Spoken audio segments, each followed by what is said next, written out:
أعوذ بالله من الشيطان اللعين الرجيم. بسم الله الرحمن الرحيم. الحمد لله رب العالمين بارئ الخلائق أجمعين. الصلاة والسلام على سيد الأنبياء والمرسلين وعلى آله الطيبين الطاهرين المعصومين. أما بعد. آج کے ہماری اس گفتگو کا عنوان ہوگا مشکل کشا علی مرتضیٰ کی اپنی مشکلیں۔ گفتگو شروع کرنے سے پہلے میں آپ تمام مومنین کرام کا، علی پور گھلواں اور گرد و نواح کے مومنین و مومنات کا واقعاً ایک مداح ہوں کہ کس انداز سے آپ احباب نے اس مختصر سے وقت میں اتنے بھرپور انداز میں کلام امیر المؤمنین کو اہمیت دے کے اپنے خوبصورت اجتماعات منعقد کیے ہیں۔ ساتھ ہی جناب قبلہ مولانا یوسف رضا کاظمی صاحب کا شکر گزار ہوں کہ انہوں نے یہ موقع میسر کیا ہے کہ ہم بھی آپ سے چند معروضات پیش کر سکیں۔ عزیزان احباب، یاد رکھیے کہ اس دور میں کلام امیر المؤمنین اسی طریقے پہ مظلوم ہے جیسے اپنے دور میں امیر المؤمنین مظلوم تھے، اور کلام امیر المؤمنین بالخصوص نہج البلاغہ کے ساتھ وقت گزارنا ایسا ہے کہ گویا ہم اس حدیث پیغمبر پہ عمل کر رہے ہیں جہاں پیغمبر اکرم نے فرمایا تھا زینوا مجالسکم بذکر علی ابن ابی طالب، اپنی مجلسوں کو زینت بخشو علی امیر المؤمنین کے ذکر کے ذریعے سے۔ اس سے اور بہتر ذکر کیا ہوگا اس ذات گرامی کے کلام کو ہم لے کے مومنین میں ہم بیٹھ کے اس ذکر کو جاری و ساری رکھیں۔ نہج البلاغہ کی اہمیت ہمارا موضوع نہیں ہے، بس اتنا عرض کروں، میرے استاد محترم آیت اللہ العظمیٰ آغا فاضل لنکرانی فرمایا کرتے تھے کہ اگر کسی نے علی کو پہچاننا ہے تو امیر المؤمنین کی پہچان کا بہترین ذریعہ آپ کا کلام نہج البلاغہ ہے۔ ایک موضوع ہے مفصل جس پہ انشاءاللہ آپ کتاب سنیں گے اور قبلہ مولانا عملاً بھی اور گفتگو کے حساب سے بھی نہج البلاغہ کی اہمیت آپ سے بیان کر چکے ہیں۔ موضوع بحث سے ایسے عرض کیا ہے، ہم ساری زندگی امیر المؤمنین علیہ السلام کو مشکل کشا سمجھ کے ان کو وسیلہ بنا کے مشکل کشائی کے لیے مدد طلب کرتے ہیں، اور امیر المؤمنین مدد کرتے ہیں اور اس نہج البلاغہ کے ذریعے سے مدد کرتے ہیں۔ رجب کا مہینہ ہے اور ولادت جناب امیر المؤمنین علیہ السلام کے ایام قریب ہیں۔ بڑا خوب کہا کسی نے کہ اللہ نے اپنے ولی کو اپنے گھر میں بھیجا اس لیے کہ گھر کی باتیں گھر والا بہتر بتلا سکتا ہے، لہذا علی امیر المؤمنین کو اپنے گھر میں جگہ دی اور بلایا اور بھیجا، اس لیے کہ کل اگر اللہ کی باتیں کسی کو پوچھنی ہیں تو وہ امیر المؤمنین علی ابن ابی طالب سے پوچھ لے۔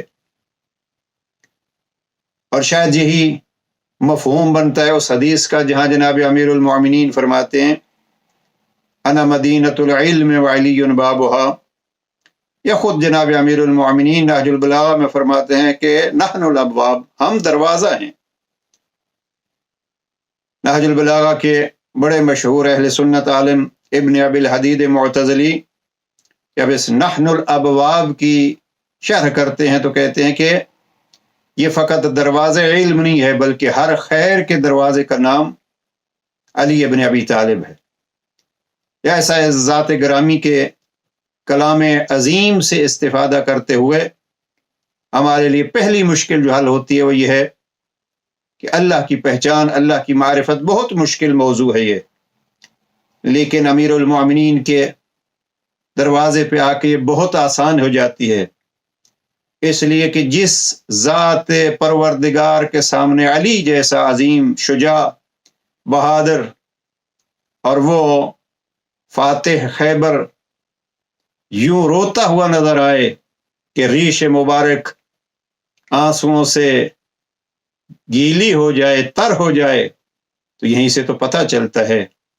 اور میں بہت پڑھا کرتا ہوں یہ شعر مرحوم نجم افندی کا، فرماتے ہیں کہ علی ملے تو ملے خانہ خدا سے ہمیں، خدا کو ڈھونڈا تو وہ بھی علی کے گھر سے ملا۔ یعنی اگر ہم نے خدا کو ڈھونڈنا ہے، یہ ایک الگ موضوع ہے، نہیں جانا چاہتا، خدا کو ڈھونڈنا ہے تو وہ امیر المؤمنین کے اس کلام سے ملے گا۔ اور اس پہ ایک کتاب ہماری موجود ہے، نہج البلاغہ اور معرفت خدا، اس کا مطالعہ کیا جا سکتا ہے۔ نہج البلاغہ میں توحید سے متعلق جو چیزیں ہیں ان کو الگ کیا ہے۔ تو امیر المؤمنین کے ذریعے سے یہ مشکل حل ہوتی ہے، اور ایسی درجنوں مشکلیں۔ لیکن سب سے پہلے یہ ہے کہ علی امیر المؤمنین کی اس مشکل کو دیکھیے۔ میں نہج البلاغہ پڑھ کے جو سب سے پہلی مشکل کا ذکر کرتا ہوں، اور اسی اعتبار سے آپ مومنین و مومنات کا اور بالخصوص مولانا صاحب کا شکر گزار ہوں، اور میں آفرین کہتا ہوں ان کو۔ وہ مشکل علی کی کیا ہے؟ اس مشکل کو دیکھنے کے لیے آپ جائیے نہج البلاغہ کے تیسرے حصے کو، کلمات کثار کے نمبر 145 کو آپ دیکھیے۔ علم کی 7 عظمتیں بیان کی ہیں امیر المؤمنین نے، اور وہ علم کی عظمتیں بیان کرتے کرتے ایک دفعہ جناب امیر المؤمنین اپنے دست مبارک سے، سید رضی لکھتے ہیں، اشار بیدہ الی صدرہ، علی اپنے ہاتھ سے اپنے سینے کی طرف اشارہ کرتے ہیں، اور پھر فرماتے ہیں ہا انہا ہونا لعلما جما، ہائے یہاں ٹھاٹھے مارتا ہوا علم کا سمندر موجود ہے۔ یہ ہے امیر المؤمنین کی اپنی فضیلت اور اپنے علم کا مقام۔ 2 دفعہ لفظ جم نہج البلاغہ میں استعمال ہوا ہے۔ ایک دفعہ یہاں کلمات کثار 147 میں ہا ہونا لعلما جما، یہاں ٹھاٹھے مارتا ہوا علم کا سمندر موجود ہے۔ اور ایک دفعہ خط نمبر 28 میں دوسرے حصے میں، بہترین خط ہے فضائل جناب امیر اور فضائل اہل بیت کے لیے، وہاں امام فرماتے ہیں کہ ہمارے لیے فضائل جمع، مجھ علی کے لیے فضائل جمع ہے، یعنی ٹھاٹھے مارتے ہوا سمندر ہے فضائل کا۔ اہل لغت اگر اس لفظ جم کو دیکھیں تو لفظ جم اس کنویں کے لیے استعمال ہوتا ہے جو پانی سے لب دہن تک یعنی کنارے تک بھرا ہوا ہو۔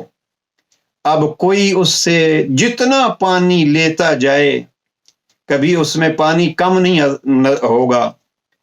اگر کوئی ایک ڈول لیتا ہے تو فوراً اس چشمے کے نیچے سے اس چشمے کا منبع اس ایک ڈول کی خالی جگہ کو پر کر دیتا ہے۔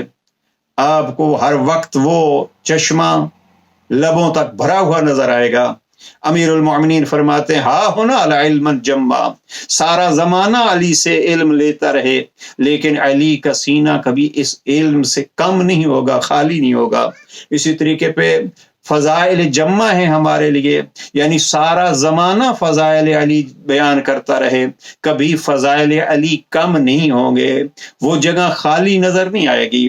اور اس کا ایک پہلو فضائل کے اعتبار سے یہ بھی ہے کہ جب چشمہ بھرا ہوا ہے، کنواں لب دہن بھرا ہوا ہے، اب کوئی کہتا رہے اور مخالفت کرتا رہے، چشمے کا کام ہے اگر مخالف بھی پانی بھرنے آتا ہے تو اس کو بھی سیراب کرتا ہے، یہ کبھی نہیں کہتا کہ نہیں تو میری عظمت کا قائل نہیں ہے۔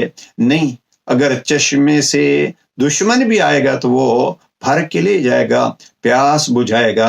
بہرحال یہ فضائل جمع امیر المؤمنین کا ایک فرمان، اور پہلی مشکل جو میں عرض کرنا چاہ رہا ہوں وہ یہ امیر المؤمنین اپنے سینہ اقدس کی طرف اشارہ کر کے، ہم نے اس کو وصیت کو بکلٹ کی صورت میں، لیفلٹ کی صورت میں بھی پرنٹ کیا ہے، اور چند سال پہلے ماہ مبارک کے رمضان میں اس کو تقسیم کیا ہے۔ یہ وصیت امیر المؤمنین کی، اور وہاں علم علی کا سینہ، علم کا خزینہ، اس کے ہم نے ہیڈنگ یہ دی تھی علی کا سینہ علم کا خزینہ۔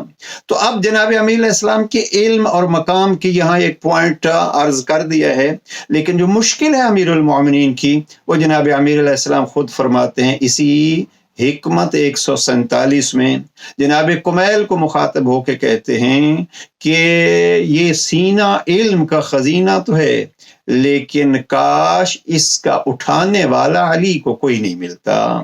کوئی ملا تو یا وہ امین نہیں تھا یا ذہین نہیں تھا۔ اب یہ ہے علی کی مشکل، یہ ہے علی کا غم، اور یہ ہے علی کی پریشانی، جس مشکل کے لیے علی کا شاگرد بن کے آپ جیسے مومنین کی طرح بیٹھنا ہے۔ نہج البلاغہ گویا کلام علی ہو۔ ایک بزرگ مرحوم آیت اللہ قمشائی وہ فرمایا کرتے تھے میں جنت میں جاؤں گا اور امیر المؤمنین کے سامنے بیٹھوں گا، کہوں گا آپ کا کلام نہج البلاغہ پڑھا کرتا تھا، جی چاہتا ہے کہ اب جنت میں بھی آپ اپنا کلام دہرا رہے ہوں، میں سن رہا ہوں۔ تو علی والوں کو اس انداز سے کلام علی سے پیار ہے، اس لیے آپ لوگ سبب ہیں اس کا الحمدللہ کہ وہ شکایت اور وہ مشکل علی انشاءاللہ آپ جیسے مومنین و مومنات سے اس ذات گرامی علی کی شکایت نہیں ہوگی۔ لیکن اکثریت سے شکایت اس وقت بھی تھی اور آج بھی شکایت ہے کہ میرے کلام کو، میرے علم کو لینے والا کوئی نہیں ملا۔ لینے والا ملا ہے تو یا امین نہیں تھا، یعنی وہ اپنے مقصد کے لیے، دنیا داری کے لیے، دوسروں کے سامنے اپنے آپ کو بڑا عالم کہلوانے کے لیے، صاحب ذوق کہلوانے کے لیے ہمارے علم کو سیکھتا ہے، یا پھر ذہین نہیں ہے، اس کو سمجھ ہی نہیں آتی کہ ہم کہہ کیا رہے ہیں، یا کچھ سمجھ آتی ہے تو یاد نہیں رکھ سکتا۔ تو یہ ہے ایک شکایت علی کی، ایک مشکل علی کی، اور نہج البلاغہ کو عام کر کے اس مشکل میں علی کی مدد کی جا سکتی ہے۔ اور دوسرا پہلو جو جناب امیر المؤمنین کا مشکل کے عنوان سے میں اس محفل میں پیش کرنا چاہتا ہوں، وہ خطبہ 34 کو دیکھیے۔ جناب امیر المؤمنین علیہ السلام خطبہ 34 میں افسوس کے ساتھ فرماتے ہیں میرا حق تم پر کیا تھا، میری اطاعت کرو، لیکن کیا ہوا میرے ساتھ، میں جب بلاتا ہوں تو جواب نہیں دیتے، جب حکم دیتا ہوں تو اطاعت نہیں کرتے۔ یہ ہے وہ مشکل۔ وہاں کیا تھا، علم کا خزینہ ہو لیکن یا ملے ہیں تو امین نہیں یا ذہین نہیں۔ یہاں امام فرماتے ہیں میں امام ہوں، میرا حق تو یہ بنتا تھا کہ میری اطاعت کی جائے، لیکن کیا کریں علی، جب میں حین ادعوکم، جب آپ کو میں علی بلاتا ہوں تو آپ میرا جواب نہیں دیتے، حکم دیتا ہوں تو اطاعت نہیں کرتے۔ علی امیر المؤمنین کا کلام نہج البلاغہ یہ علی کی دعوت ہے، یہ علی کی صدائیں ہیں، یہ علی کی پکاریں ہیں۔ کس کے لیے؟ مجھ جیسے طالب علم کے لیے، ہر اس کے لیے جو اپنے آپ کو موالی علی ابن ابی طالب کہتا ہے، اس کے لیے یہ دعوت ہے۔ کل والے وہ افراد نہ بنو کہ علی بلاتے تھے وہ آتے نہیں تھے، علی حکم دیتے تھے وہ انجام نہیں دیتے تھے۔ نہیں، آج علی کی مشکل میں علی کی یہ مدد کرنی ہے۔ یا علی آپ فرمائیے کیا فرماتے ہیں، اور اب علی کیا فرماتے ہیں اس کو دیکھنا ہے تو یہی نہج البلاغہ آپ کے پاس موجود ہے۔ علی کیا فرماتے ہیں؟ میں اکثر یہ عرض کیا کرتا ہوں نہج البلاغہ کا موضوع کیا ہے، اور آپ اگر یہ نہج البلاغہ چینل پہ جائیں گے تو اس کے تعارف نہج البلاغہ پہ 10 ویڈیوز ہم نے ریکارڈ کرائی ہیں۔ اس میں ایک موضوع یہ بھی ہے کہ نہج البلاغہ کا موضوع کیا ہے۔ وہاں ہم نے عرض کیا ہے کہ نہج البلاغہ کا موضوع کوئی ایک نہیں ہے، جیسے ذات علی ابن ابی طالب ازداد کا ضدوں کا مجموعہ ہے۔ کوئی رات کی تاریکی میں گریہ وزاری کرنے والا عابد و زاہد دن کی روشنی میں میدان کا شجاع اور جرنل نہیں ہوا کرتا، لیکن یہ علی ہیں جو رات کی تاریکی میں یوں کانپتے ہیں رب کریم کے دربار میں جیسے سانپ کا ڈسا ہوا کانپتا ہے، اور دن کو یوں گرجتے ہیں میدان میں۔ اور پھر نہج البلاغہ میں ایک کتاب ہے، میں گزارش کروں گا، نیٹ پہ بھی موجود ہے، ہماری ویب سائٹ پہ بھی کافی محنت کر کے ہم نے اس کو لکھا ہے، معرفت علی عز نہج البلاغہ۔ اس میں ایک باب ہم نے بنایا ہے شجاعت کا۔ آپ اس شجاعت کے باب کو جا کے دیکھیے، جناب امیر المومنین فرماتے ہیں اگر سارا زمانہ اکٹھا ہو جائے اور علی سے لڑے تو علی کبھی کسی کو پشت نہیں دکھائیں گے۔ یہ ہے امیر المومنین کی شجاعت۔ لیکن وہی علی جب محراب مسجد میں ہیں تو راوی کہتا ہے یوں کانپ رہے تھے جیسے سانپ کا ڈسا کانپتا ہے، اپنی ریش مبارک ہاتھ میں لے کے دیر تک روتے رہتے تھے۔ اب یہ ہے ازداد علی۔ تو ہم نے نہج البلاغہ سے کیا لینا ہے؟ بڑا خوبصورت جملہ کہا آیت اللہ خمینی نے، وہ فرماتے ہیں یہ ایک معجون ہے، ہر مرض کی دوا آپ کو نہج البلاغہ میں ملے گی۔ آج میں 2 پوائنٹ عرض کرنا چاہتا ہوں۔ آئیے آج کے اس سیشن میں ہم 2 مرضوں کا علاج اور نسخہ علی سے لے جائیں۔ واسطہ بنے ہیں جناب مولانا یوسف کاظمی صاحب، پروردگار ان کو صحت و سلامتی عطا فرمائے، اور آپ کی یہ خوبصورت امام برگاہ اور آپ کا یہ علاقہ پروردگار اس کو اور رونقیں عطا فرمائے، ان مراکز سے زیادہ فائدہ اٹھانے کی توفیق نصیب فرمائے۔ جناب امیر المومنین 2 مرضوں کی طرف نشاندہی کرتے ہیں اور پھر ان کا علاج بھی بیان کرتے ہیں۔ اس معجون سے ہم کیا لیں؟ عزیزان یہ بات ذہن میں رکھیے، ہم اکثر سنتے رہتے ہیں بشر حافی نے جناب امام موسیٰ کاظم علیہ السلام کے متعلق وہ جو واقعہ ہے، امام نے اتنا جملہ کہا تھا واقعاً یہ آزاد ہے، اور یہ ایک جملہ امام موسیٰ کاظم علیہ السلام کا اس بشر گنہگار کو بشر ولی اللہ بنا گیا ہے۔ یعنی ان کے کلام میں اتنا اثر ہے کہ اگر دل آمادہ ہوں تو وہ ولی بنا دیتے ہیں۔ جناب حر کا تذکرہ، ایسے درجنوں تذکرے جو ہیں وہ میرے ذہن میں ابھی موجود ہیں، ان کی طرف نہیں آنا۔ بس ایک مرض جو جناب امیر علیہ السلام جس کی طرف اشارہ فرماتے ہیں، وہ مرض یہ ہے، ایک ویڈیو اس پہ بھی اس نہج البلاغہ چینل پہ موجود ہے، اس میں ہم نے عنوان دیا ہے اس کو زبان کا خنجر۔ امیر المومنین فرماتے ہیں یہ بڑی ہی گستاخ ہوتی ہے، نافرمان ہوتی ہے، سرکش ہوتی ہے۔ لفظ سرکش استعمال کیا ہے امام نے کہ زبان اتنی سرکش ہوتی ہے کہ جیسے سرکش گھوڑا اپنے ہی سوار کو روند ڈالتا ہے، اسی طریقے پہ یہ اپنے صاحب، اپنے مالک، یہ جس کی زبان ہے اس کو بھی پامال کر دیتی ہے، اس کو بھی ذلیل کر دیتی ہے۔ امیر المومنین نے اس مرض کا اعلان کیا، نشاندہی کی۔ اب اس کا علاج کیا ہے؟